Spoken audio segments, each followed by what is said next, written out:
dans le 18e, parce que, qui est très endommagé par l'immigration sauvage. Qu'est-ce que vous pensez faire pour remettre des commerces, remettre la tranquillité des Parisiens du 18e? Voilà, c'est une urgence. Alors la première urgence, justement, en matière de réponse, c'est d'arrêter la pompe aspirante. Donc il faut que la ville de Paris déclare haut et fort que désormais il n'y aura plus de subventions aux associations qui continuent d'accueillir et de susciter tous ces flux et plus rien ne sera fait. Le Refugees Welcome d'Hidalgo, c'est terminé. Ce ne sont pas des réfugiés, d'ailleurs, ce sont des immigrants clandestins pour des raisons économiques, et donc le bassin possible de gens qui ont envie de venir en France, c'est infini, il y en a des centaines de millions, il est clair que ça doit s'arrêter. Donc on doit déjà changer de politique d'accueil, changer de discours. Ensuite, il faut que les aménagements urbains, que la propreté soit restaurée, que les aménagements urbains par les recoins, etc., soient en fait modifiés pour qu'il n'y ait pas de possibilité de sédimentation, d'abcès de fixation. Et donc la politique de la propreté, la politique de l'aménagement doit suivre pour que justement, une fois que le robinet est fermé, eh bien, il n'y ait pas ces endroits où progressivement on va y avoir comme des favelas qui se créent à Paris.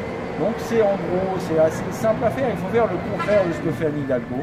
Et à ce moment-là, bien évidemment, en mettant aussi de la police municipale dans ces endroits-là de manière massive, plutôt qu'à essayer de verbaliser les gens qui empiètent d'1 centimètre sur un couloir de bus ou qui sont 3 minutes de trop garés en fait, sur une place de parking où ils n'ont pas payé, et bien mettre les moyens pour que la police municipale soit là pour faire régner l'ordre dans ces quartiers qui sont aujourd'hui à l'abandon. Oui, alors à Paris, on a la manie depuis quelques années de débaptiser et rebaptiser les rues, les avenues. Alors on a décidé de faire pareil chez Aimé Paris, mais pas pour rire, pour de vrai, pour montrer les vrais problèmes. Et le vrai problème aujourd'hui, c'est la tiers-mondisation de Paris, qui commence d'abord par les quartiers du Nord, la porte de la Chapelle, la porte de la Villette, et qui s'étend peu à peu. Alors d'où vient le problème? C'est Hidalgo, en gros, qui a dit à tout le monde de venir, Refugees Welcome, et puis qui ensuite, quand les gens arrivent, essaie de pleurer auprès de la préfecture pour qu'ils les prennent en charge, qu'elle les prenne en charge. Évidemment, ça ne marche pas. Il y a eu 35 opérations de soi-disant mise à l'abri, avec des dizaines de milliers d'individus, et il y en a de plus en plus, et aujourd'hui, ça déborde partout, il y a une misère croissante, et ça va s'étendre dans Paris, parce qu'ils n'ont plus les moyens de régler la situation, c'est calé à Paris. Et donc pour montrer effectivement qu'il y a un vrai problème, eh bien on débaptise la rue de la Chapelle par la porte de la tiers-mondisation, parce que c'est la tiers-mondisation qui nous menace et qui gagne Paris. Donc voilà, nous rebaptisons la rue de la porte de la Chapelle en porte de la tiers-mondisation. Et la vérité désormais est sur les plaques des murs, et les murs de Paris crient la vérité sur ce qui s'y passe.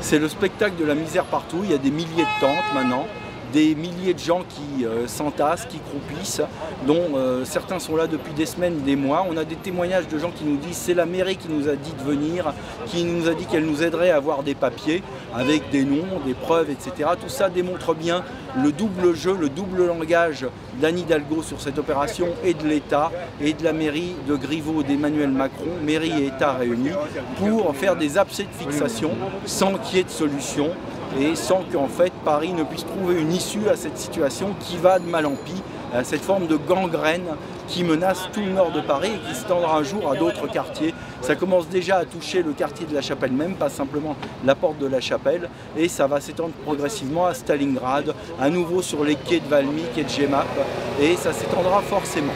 Voilà, j'habite le 18e depuis très longtemps, depuis 1965, rue Philippe de Girard, où ça s'est dégradé petit peu par petit peu.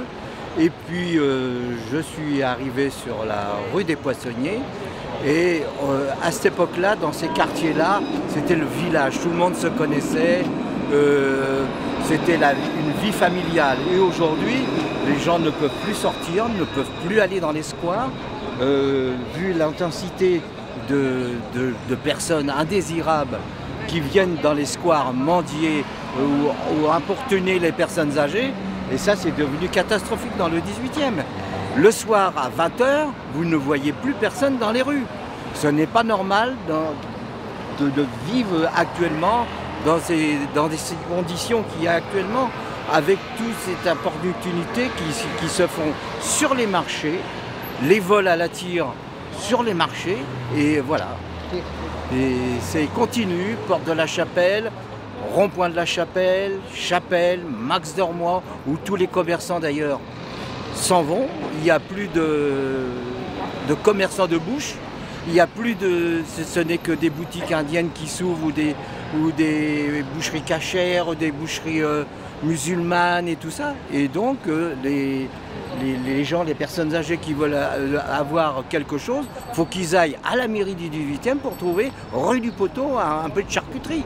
Il y a une rue où il y avait un boucher de cheval, une charcuterie, une pharmacie, tout ça, ça a disparu. Ça a disparu complètement. À la place, il n'y a plus rien, tout est fermé, ce sont des boutiques qui sont fermées et on ne sait pas qu'est-ce qui s'y passe à l'intérieur. Voilà. Au fur et à mesure, quand même, la ville de Paris a supprimé pas mal de maisons où il y avait des gens qui habitaient sans y habiter, des marchands de sommeil, mais ça disparaît quand même un petit peu. De plus en plus dans cette partie-là, ça disparaît. Mais il en existe encore beaucoup. Il en existe encore beaucoup. Vous avez des marchands de sommeil où ils sont... J'ai vu justement un des messieurs qui est venu me voir parce que j'ai travaillé longtemps à la ville de Paris. Pendant 16 ans, j'étais au Conseil de Paris. Et j'ai vu ce monsieur qui est venu avec un bon d'électricité qu'il vient de recevoir, 195 €. Ils sont à 4 dans cet appartement à y habiter. Ils ont tous touché le même chèque de 195 € et le propriétaire, c'est lui qui paye l'électricité. Donc ces gens-là, qui ont touché un chèque là, de gaz et électricité, ne peuvent pas l'utiliser puisque c'est le propriétaire qui encaisse l'électricité. Voilà. Aujourd'hui, d'abord, on nous a fait beaucoup de ponctions sur nos retraites et en plus de ça, bon, le soir, on ne peut plus sortir, c'est fini. Le soir, on ne peut plus aller au spectacle, on ne peut plus aller dans les restaurants.